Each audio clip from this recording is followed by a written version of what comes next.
வணக்கம் விவசாய பெருமக்களே, நான் தான் உங்கள் விவசாயி சந்துரு. ஸோ மஞ்சள் வந்து பார்த்தீங்கன்னா, ரொம்பவே சூப்பரா வந்து காய்ஞ்சிருச்சுங்க. ஸோ காஞ்ச மஞ்சள வந்து பார்த்தீங்கன்னா, மழையில வந்து நம்ம நனைய விடக்கூடாது. ஸோ அதனால் வந்து பார்த்தீங்கன்னா, மிகவும் பத்திரமா வந்து பார்த்தீங்கன்னா, கூட்டி அப்படியே வந்து பார்த்தீங்கன்னா, படத்த போட்டு வந்து மூடி வச்சிருக்குங்க. இங்கே பாருங்க, நான் ஜூம் பண்ணி காட்டுறேன் பாருங்க.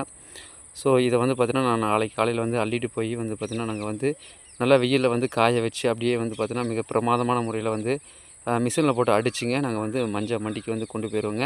ஸோ ஒழுங்குமுறை கூடன்னு சொல்லுவோம் போலங்க, அங்கே தான் வந்து நாங்கள் கொண்டு போய் சேல்ஸ் பண்ணுறோங்க. ஸோ இப்போ வந்து நம்ம மஞ்சளுக்கு வந்து பார்த்தீங்கன்னா, புவிசார் குறியீடு கிடச்சிருக்குங்க. அதாவது புவிசார் குறியீடுனா ஒரு குறிப்பிட்ட பகுதியில் ஒரு குறிப்பிட்ட பொருள் விளையும் அப்படின்னு சொல்லி வந்து உலகளவில் வந்து கொடுப்பது தான் வந்து புவிசார் குறியீடுங்க. ஸோ அந்த குறியீடு வந்து பார்த்திங்கன்னா, நம்ம ஈரோடு மஞ்சளுக்கு வந்து கிடச்சிருக்கு அப்படிங்கிறது ரொம்பவே பெருமையாக இருக்குது. ரொம்பவே சந்தோஷமாக இருக்குது. அதாவது புவிசார் குறியீடு அது நல்லா நோட் பண்ணிக்கங்க. ஜிகேலோட கேட்பாங்க. ஸோ நம்ம ஈரோடுக்கு வந்து எந்த புவிசார் குறியீடு கிடச்சிருக்கு அப்படின்னாங்க, மஞ்சளுக்கு வந்து கிடச்சிருக்கு. ஸோ ரொம்பவும் சந்தோஷமாக இருக்குது. தேங்க்யூ.